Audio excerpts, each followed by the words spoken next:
ଗୋବିନ୍ଦ ଗୋବିନ୍ଦ ମୋ ପାଦରୁ କୁଆଡେ ମକରନ୍ଦ ଝରେ। ଆରେ ଶରତ ଆଜ୍ଞା ଜ୍ଞାନୀ ବାବା ମାନେ ଅଛନ୍ତି, ମା ମାନେ ଅଛନ୍ତି। ହଁ ହଁ ମକରନ୍ଦ ଅର୍ଥ ହଉଛି ମହୁ। ମହୁ ମହୁଟା ଘରେ କୋଉଠୁ? ମହୁ ଫେଣାରୁ ମକରନ୍ଦ ହଉଛି ମହୁ ବା ଫୁଲର ରସ। ଆଜ୍ଞା ଫୁଲ ଦେହରୁ ମକରନ୍ଦ ଧରେ ଧରେ ତାକୁ ମହୁମାଛି ସଂଗ୍ରହ କରି ମହୁ ଫଣାରେ ରଖେ, ତିଆରି କରେ। ତେଣୁ ଫୁଲରୁ ମକରନ୍ଦ ଧରିବା ସ୍ୱାଭାବିକ। କିନ୍ତୁ ପ୍ରଭୁ ଚିନ୍ତା କଲେ କଣ ମୋ ପାଦରୁ ମକରନ୍ଦ, ପାଦରେ ତ ମହୁ ଫେଣା ନାହିଁ, ମକରନ୍ଦ ଆସିଲା କୁଆଡୁ? ମୋ ପାଦରୁ ମହୁ କୁଆଡେ ଆସିଲା? ଅବଶ୍ୟ ଆଜିକାଲି ହଟ ଚମଟ ବିଦ୍ୟାରେ ବାବାଜୀ ମାନେ ପାଦରୁ ମହୁ ଧରଉଛନ୍ତି। ହଁ ବହୁ ଭକ୍ତ ପିଇଛନ୍ତି, ମୋ ଭଣଜା ବି ଯାଇଥିଲା ପିଇଛି। ଭକ୍ତ ଭାଇ ପାଟିଗଲେ ନା କଲା। ଆରେ କିଏ କଣ ଭକ୍ତ ମାନେ ଥିବେ, ଆମେ କାହିଁକି ନା ଖୋଲିବା? ତେଣୁ ଏ ମଣିଷ ବି ଆଜିକାଲି ପାଦରୁ ମହୁ ଧରି ଦଉଛି, ହାତରୁ ବିଭୂତି ଧରେଇ ଦଉଛି। ଅସମ୍ଭବ ସମ୍ଭବ। ବିଭୂତିରେ ଛୁଆ ଜନ୍ମ କିନ୍ତୁ ସେଦିନ ପ୍ରଭୁ ଭଗବାନ କୃଷ୍ଣ ଚିନ୍ତା କଲେ ଅସମ୍ଭବ କଥା। ଏ ପାଦରୁ କଣ ମହୁ ଧରେ? ତାହେଲେ ଝରେ ଯଦି ତାହେଲେ ମିଠା ହେଇଥବ, ମହୁଟା ନିଶ୍ଚିତ ମିଠା ଲାଗିବ। ମୁଁ ଟିକେ ଚାଖିବି। ଚାଖୁନ। ମୋ ପାଦରେ ମହୁ ଅଛି, ମୁଁ ଏପର୍ଯ୍ୟନ୍ତ ଚାଖିବି। ନାଇଁ ପୁରା ଏଇ କଥା ଚିନ୍ତା କରି କଣ କଲେ? ପ୍ରଭୁ ନିଜର ବାମ ପାଦକୁ ନେଇ ପାଟିରେ ଭରିଲେ, କଣ କଲେ? ପାଟିରେ ଭରିଲେ, ହଁ ଶୋଷିଲେ। ବସିଲେ ଘଣ୍ଟାଏ ଗଲା, ମହୁ ହାତ ବାଉ 2 ଘଣ୍ଟା ଗଲା, 2 ଘଣ୍ଟା 3 ଘଣ୍ଟା ଗଲା, 3 ଘଣ୍ଟା ଗଲା 4 ଘଣ୍ଟା ଗଲା, 4 ଘଣ୍ଟା ଗଲା। ମହୁ ଝରିଲା କି ନାହିଁ ମୁଁ କହିପାରିବି। କଣ ଆପଣ ଶୁଣୁଥିଲେ ଜାଣିନାହାନ୍ତି ମହୁ ଧରିଲା କି ନାହିଁ? ନାଇଁ ନାଇଁ ମୁଁ ମୋ ପୁଅ କହୁନି। କଣ ଆପଣ ଭାତି ପାଲା ଯେତେବେଳେ ହଁ ଟିକେ ଆମେ ମଜାରେ ଟିକେ କହିବାକୁ ପାওয়া। ପୁଅ ଡାକୁଛି ବାପାକୁ ଆସ ଭିନ୍ନ ହବା, ତମେ କାହିଁ କହିବନି?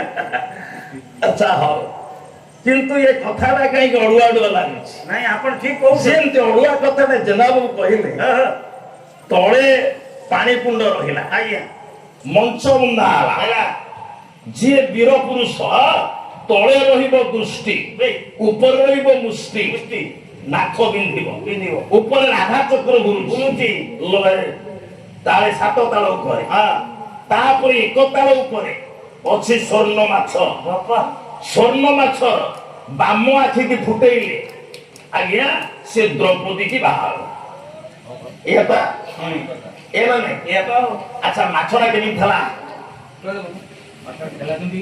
ଯଦି ମାଛଟା ଆଳୁଆ ହେଇକି ଥବ, ଗୋଟେ ଆଖି ଏପଟରେ ଥବ, ଗୋଟେ ଆଖି ସେପଟରେ ଥବ, ଦିଟା ଆଖି ଦବ ନା ନାଇଁ? ଆପଣ ଚିନ୍ତା କଲେ ସରଟା ବିନ୍ଧା ହବ, ସରଟା ସିଧା ଯିବ ନା ପଙ୍କେଇକିରି ଯିବ? ସିଧା ଯିବ ସର। ଆପଣ ମାନେ କୁହନ୍ତୁ, ସରଟା ସିଧା ଯିବ ନା ଆଜ୍ଞା ସେଉଠୁ ପଙ୍କେଇବ? ନାଇଁ ସିଧା। ଆଜ୍ଞା ମୁଁ ଆପଣଙ୍କର ପାଠ ପଢୁଛନ୍ତି, ଜ୍ଞାନୀ ଲୋକ କୁହନ୍ତୁ ଆଜ୍ଞା, ସିଧା ଯିବ ନା ନାଇଁ? ବଙ୍କା ଯିବ। ତାହେଲେ ଯୋଉ ପୃଥିବୀ କଣ ଇଏ ବିଶ୍ୱରେ ଯେତେ ଧନୁର୍ଧାରୀ ଏମିତି କେହି ନାହିଁ ତୀରଟାକୁ ସେଇଠି ବଙ୍କେଇଦବ। ଇଏ ହଉଛି ଗୋଟେ ଗାୟକ ମାନଙ୍କର ବା ପ୍ରଚଳିତ ଗୋଟେ କଥା ହେଇଯାଇଛି, କିନ୍ତୁ ସଂସ୍କୃତ ମହାଭାରତରେ ଏ କଥା ନାହିଁ। ନାଇଁ ନାଇଁ ସିଧା ଲେଖା ହେଇଛି କଣ? ମାଛର ଚକ୍ଷୁ ଯିଏ ବିଧ କରିବ ସେଇ ଦ୍ରୌପଦୀ କି ବିବାହ କରିବ। ବାମକର୍ଣ୍ଣ ପ୍ରସଙ୍ଗ ଉଠିନି। ଯଥା ରାମାୟଣରେ ଗାୟକ ମାନଙ୍କ ତୁଣ୍ଡରେ ପଇଛି କଣ? ଯେତେବେଳେ ବାଳିକି ରାମ ମାଇଲେ ସେତେବେଳେ ଗଛ ପଛାଡେ ଲୁଚିକିରି ବାହିଲେ, ଲିମ୍ବ ଗଛ ବାହାରେ ରଖୁଥିଲେ। କାଳେ କୁଆଡେ ବଳ ଟାଣି ନବ। ଆଜ୍ଞା ସବୁ ଗାୟକ କହୁଛନ୍ତି, ମୁଁ ବି ଶୁଣିଛି, କିନ୍ତୁ ଯିଏ ମୂଳ ରାମାୟଣ ପଢିଥବ ସିଏ କଥା କହିବ ନା ନା ସେ ଲେଖା ହେଲା। ଯିଏ ମୂଳ ସଂସ୍କୃତ ମହାଭାରତ ପଢିଥବ ସିଏ କଥା କହିବନି, ବାମ ଆଖିକି ଫୁଟେଇବ। ବାରି ସହିତ ମୁଁ ଶ୍ଲୋକଟା କରୁଛି, ବାରି ସହିତ ରାମଙ୍କର ପ୍ରତ୍ୟକ୍ଷ ସାମ୍ନା ସାମ୍ନି ଯୁଦ୍ଧ ହେଇଛି। ସାମ୍ନା ସାମ୍ନି ବାରି ରାମକୁ ଦେଖିଛି, ରାମ ବାରିକି ଦେଖ, ରାମ ବାରିକି ଦେଖିଥିଲେ। ଗୋଟେ ଉଦାହରଣ ପାଇଁ କହୁଛି, ଆପଣ ଅଯୋଧ୍ୟା କାଣ୍ଡ 39 ସର୍ଗ ବାପା 17 ନମ୍ବର ଶ୍ଳୋକ ବାପା ଯେଟା ଗୋଟେ କାହିଁ ବହି ଖେଳି ଘରେ ଦେଖିବ ଯେତେବେଳେ ସୁଗ୍ରୀବ ମାଡ଼ି ବସିଲା ବାରି ଚିତ୍କାର କଲା ସୁଗ୍ରୀବ ପ୍ରଭୁ ରକ୍ଷା କର ମାରିଦ ମତେ ସେତେବେଳେ ଆଉ ଗଛ ଗୁଆଡେ ପ୍ରଭୁ ରହିଲେ ନାଇଁ ନାଇଁ ପଦାକୁ ବାହାରି ସାମ୍ନାକୁ ଆସିଗଲେ ଯେତେବେଳେ ରାମକୁ ଦେଖି ପକେଇଲା ବାড়ি উঠিলা এই হଉଛି তোর রক্ষা করতা ରଖିବ অভিমানী বাড়ি ବାବା কোন কলা କଣ କଲା ক্ষিপ্তার খ্যাম সমাবিথ্য বিপুলাচন শিরাঙ্গ তথা বাড়ি বজ্র সমীর বাণী এ বজ্রাভ্রঙ্গ নিপাতিত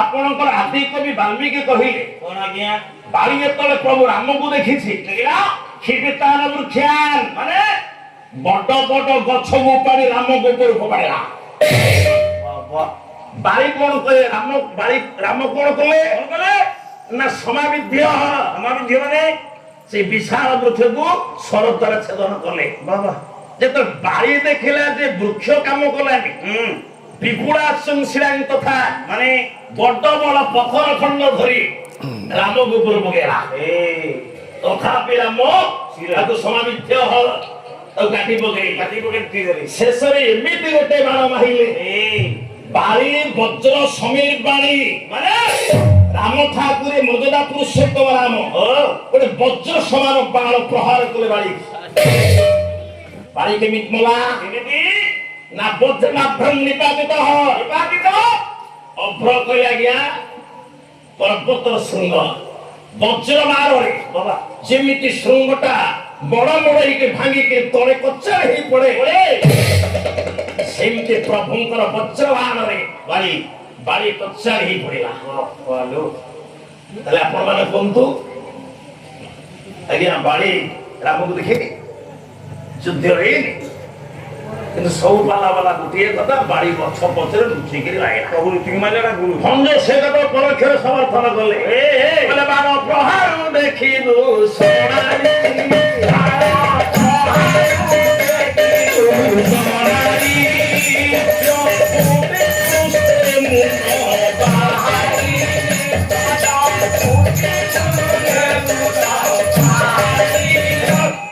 ଭଞ୍ଜ ସାମନ୍ତ କହିଲେ ବାଣ ପ୍ରହାର ଯେତେବେଳେ ରାମଚନ୍ଦ୍ର ବାଣ ପ୍ରହାର କଲେ ବକ୍ଷୀୟ ଫୁଟି ପୃଷ୍ଠେ ମୁନ ବାହାରି ରାମ ଦେଖୁଛନ୍ତି ଛାତିରେ ବସିଲା ପିଠିରେ ଫୁଟି ବାହାରିଲା ମୁନ ବାହାରିଲା ପଦାରେ ତାହେଲେ ରାମ ଯଦି ପଛରେ ଛିଡା ହେଇଥାନ୍ତେ ତାହେଲେ ଲେଖା ହେଇଥାନ୍ତା ପିଠିରେ ଫୁଟିକି ଆଗରେ ବାହାରିଥାନ୍ତା ତେଣୁ ଯେମିତି ଗୋଟିଏ କଥା ଆମ ସମାଜରେ ଆମ ପ୍ରଚଳିତ ପଦ୍ଧତିରେ ଆମେ ଜାଣିଛୁ ସେଇ କଥା ଗଡ୍ଡାଳି ଭାବରେ ଚାଲିଛି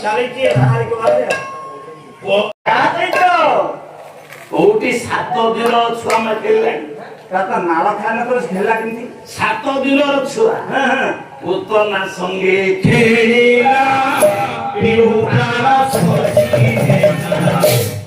ପୁତନା ସହିତ ଖେଳି 7 ଦିନ ଛୁଆ କାଲି ଗୋଟେ କଥା ଥିଲା କଣ ପୁତନା କୁ ପ୍ରଭୁ କୁଆଡେ 4 ଦିନରେ ମାଇଲେ ହଁ କଣ କରେ ମୁଁ କିନ୍ତୁ କହିଛି ପୁତନା ଯେତେବେଳେ ମରିଛି ସେଦିନ ହେଇଥିଲା କୃଷ୍ଣ ଚତୁର୍ଦଶୀ ଦିନ ମରିଛି କୃଷ୍ଣ ମରିଛି କୃଷ୍ଣଙ୍କର ଜନ୍ମ 7 ଦିନରେ ପୂଜା ମରିଛି କାହିଁକି ନା ପୁରାଣର ପ୍ରତ୍ୟେକ କଥା ପ୍ରତ୍ୟେକ ଚରିତ୍ର ସଂକେତ ଭିତରେ ପ୍ରତୀକ ଭିତରେ ଅଛି ତାକୁ ଆମେ ଗଭୀର ଭାବେ ଅନୁଧ୍ୟାନ କରିବା ତାହେଲେ ପୁରାଣକୁ କେହି ବୁଝିପାରିବେ ନାଇଁ କଂସର ଅର୍ଥ କଣ କଂସ ପାଦ ସୁରେ ମାନେ ଆଜ୍ଞା ଏ ଯୁଗରେ ମଧ୍ୟ କଂସ ଅଛନ୍ତି କି ସଭାରେ ଖୋଜିଲେ କଂସ ମିଳିବେ এই ঘড়ি মূল গাঁরে খোঁজিলে বি কংস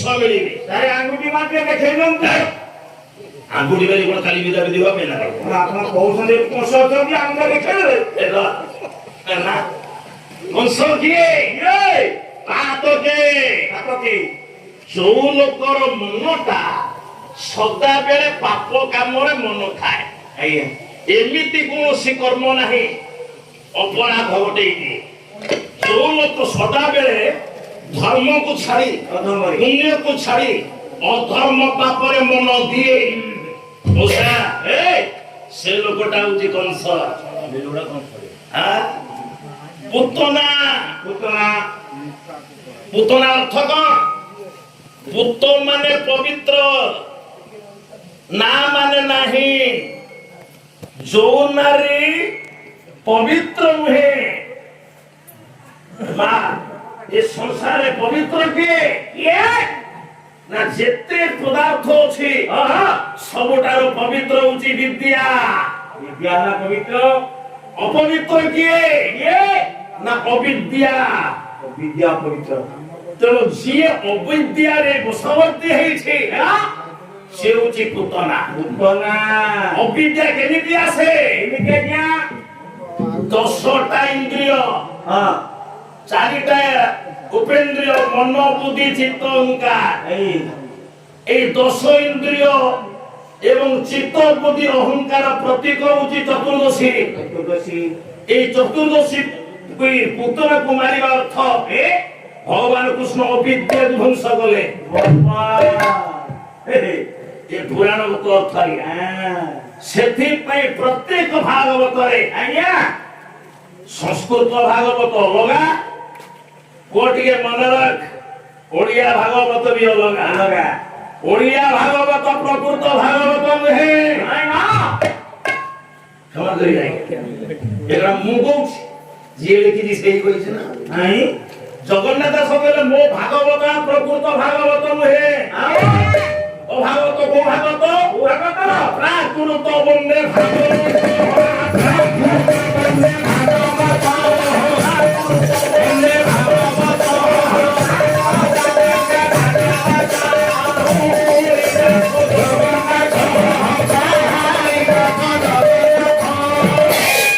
ନିଜେ ଅତି ବଡି ଜଗନ୍ନାଥ ଦାସ କହୁଛନ୍ତି ମା ମୋ ଭାଗବତ ପ୍ରକୃତ ଭାଗବତ ନୁହଁ, ଇଏ ହଉଛି ପ୍ରାକୃତ ଭାଗବତ। ଆ ଭିତରେ ମୁଁ ବାଧ୍ୟ ହୋଇ କିଛି ସଂସ୍କୃତ ଭାଗବତରୁ ଅଲଗା ଅଲଗା ଜିନିଷ ନିଜର ବୁଦ୍ଧି ସତ୍ତା ଭିତରେ କରିଛି। ତେଣୁ ସଂସ୍କୃତ ଭାଗବତର ସିଧା ଅନୁସରଣ, ସିଧା ଅନୁକରଣ ନୁହେଁ ବୋଲି ସେଥିପାଇଁ ଜଗନ୍ନାଥ ଦାସ କହିଲେ ପ୍ରାକୃତ ଭାଗବତ। ପ୍ରକୃତ ଭାଗବତ ପ୍ରକୃତ ଭାଗବତ ତେଣୁ ଏଠି ଅନେକ କଥା ଜଗନ୍ନାଥ ଦାସଙ୍କ ନିଜସ୍ୱ ଆଜ୍ଞା ଛାଡ଼ିଦେ। ସଂସ୍କୃତ ଭାଗବତରେ ଦେଖିବ ଲେଖାଯାଇଛି ଚତୁର୍ଦଶୀ ଦିନ ମରିଛି ପୁତନା। ଏ କଥାକୁ ଡେଙ୍ଗୁରୀ ମହାରାଜ ଯେ ଭାରତ ବର୍ଷର ତଥା ପୃଥିବୀର ଶ୍ରେଷ୍ଠ ଭାଗବତ ବାଚକ ବାବା ସିଏ ମଧ୍ୟ ଆପଣଙ୍କ ଭାଗବତ କଥାରେ ପ୍ରମାଣ କରି ଦେଖେଇ ଯାଇଛନ୍ତି ଚତୁର୍ଦଶୀ ଦିନ ପୁତନା ମରିଛି। ମରିଛି ମୁଁ ବହି ନ ଘାଣ୍ଟିଲେ କହିବି ଖେଳଟା କେମିତିଆ? ପୁତନା ସଙ୍ଗେ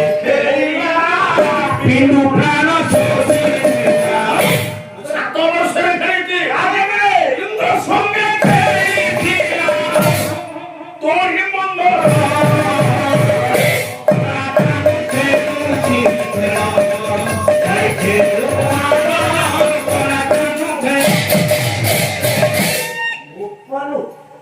ଏମିତି ବାଘ ହବ ତାଙ୍କ କୁଙ୍କୁ ଅଲଗା ଆମ କୁଙ୍କୁ ଅଲଗା। ଇଏ ଜଗତସିଂହପୁର ଚାଲ ଏ କଳାର ପ୍ରବର୍ତ୍ତକ ହଉଛନ୍ତି ମୋ ଗୁରୁଦେବ ଆପଣଙ୍କୁ ପାଣି ବିଭୂଷଣ ଅର୍ଜୁନ ଦାସ। ସେଇ ଷଣ୍ଢ ବାଛୁରୀ ଆମେ 2 ଜଣ ଜଗତସିଂହପୁର ଶିଷ୍ୟ ଅଭିମନ୍ୟୁ ନାୟକ ମୁଁ ଏଠି ମଧ୍ୟ ବାଦିପାଲା କରିଛୁ। 2 ଭାଇ ଗୁରୁ ଭାଇ ଏ କଳାକୁ ଅର୍ଜୁନ ମୁଁ ଆଣିଥିଲି ଏବଂ ଅଭିମନ୍ୟୁ ନାୟକ ନା ତ ଆମକୁ ଦେଖି ଦେଖି ଓଡ଼ିଶାର ଯେତେ ଗାୟକ ଶିଶୁର ପାଣି ଠାରୁ ଆରମ୍ଭ କରି ସନାତନ ଦାସ ଏସବୁ ୟୁଟ୍ୟୁବ ଗାୟକ ଏ ସବୁ ଆଗେ ସର୍ଟ ସାର୍ଟ କଟକାଟ କଥା ସବୁ କଟା କିନ୍ତୁ ତାର ପ୍ରବର୍ତ୍ତକ ହଉଛନ୍ତି ମୋ ଗୁରୁଦେବ ପାଣି ଭୂଷଣ ଅର୍ଜୁନ ଦାସ। ଷଣ୍ଢ ଯେମିତି ଆସୁଛନ୍ତି ଅର୍ଜୁନ ସବ ଯେ ପାଲା ଦେଖିଛି ସିଏ ପା ଭଲ ସ୍ମୃତି ଆଉ ସର ଆଜ୍ଞା ଆରେ ଯିଏ ଖେଳିବ ସିଏ ଖେଳେଇବନି ଖେଳେଇବ ନା ସେ ଖେଳେଇଛି ନା କାହାକୁ? ଗୁରୁ ପାଣ୍ଡବଙ୍କ ସଙ୍ଗେ ଖେଳିଛି ଗୁରୁ ପାଣ୍ଡବଙ୍କ ସଙ୍ଗେ ଖେଳିଛି ଭାଇ ଭାଇ ଗାଈ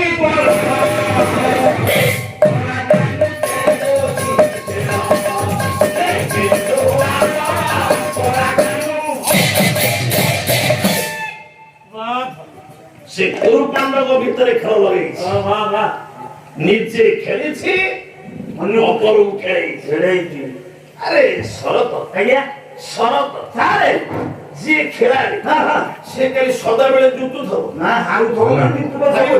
ଆରେ ହାରିବନି ମଉସା ହଁ ଆମ ଇଣ୍ଡିଆ କ୍ରିକେଟ ପ୍ଲେୟାର ଯେତେ ଭଲ ଭଲ ଅଛନ୍ତି ହଁ ଗୋଟେ ଇଣ୍ଡିଆ ସବୁଥିରେ ଜିତିଛି ହାରୁଛି ନା ବେଳେବେଳେ ବେଳେବେଳେ ହାରୁଛେ ହଁ। ଆରେ ଏଡେ ବଡ ବିଶ୍ୱର ଖେଳାଳି ସେ ଆଜ୍ଞା ହାରେ ଆରେ ହାରେ ହଁ କାହା ପାଖରେ ହାରେ ଅଷ୍ଟ୍ରେଲିଆ ପାଖରେ ଗୋଟାଏ ଦେବିଟି ଅଷ୍ଟ୍ରେଲିଆ ପାଖରେ ସେଇ ତ କ୍ରିକେଟ ଗୋଟେ ପଇସା ନା ଆଉ ପାଖରେ ଯିଏ ଜିତିବ ହବ କି ଦୋରେ ତା ଖେଳରେ ଯିଏ ଜିତିଯିବ ଖେଳରେ ତାକୁ ହରେଇଲା ବାବା କେବଳ ଶୁଣେ ସେ କିଏ ଭାଗବତ କହିନି କଣ କହିଲେ ଜଗତ ଅଛି ମୁଇଁ ବାନ୍ଧି ଜଗତ ପାଇଁ ମୋତେ ଛନ୍ଦି ମୁଁ ଜଗତକୁ ବାନ୍ଧିଲା ବାଲା ଜଗତକୁ ଛନ୍ଦିଲା ବାଲା ନିରାବାରା ମୋତେ କିନ୍ତୁ ବାନ୍ଧି ପାଏ କି ମୋତେ କିନ୍ତୁ ଛନ୍ଦି ପାଏ କି କେବଳ ମୋ ଭଗତ ଭକ୍ତ କେବଳ ବାନ୍ଧିବ ସେଥିପାଇଁ ଭକ୍ତ ନିକଟରେ ପ୍ରଭୁ ହାରେ ହାରନ୍ତି ମୁଁ ଖେଳିଛି ଜିତିବ ଭକ୍ତ ଭିତରେ ବାନ୍ଧିବ ଭକ୍ତ ଭିତରେ ବାନ୍ଧିବ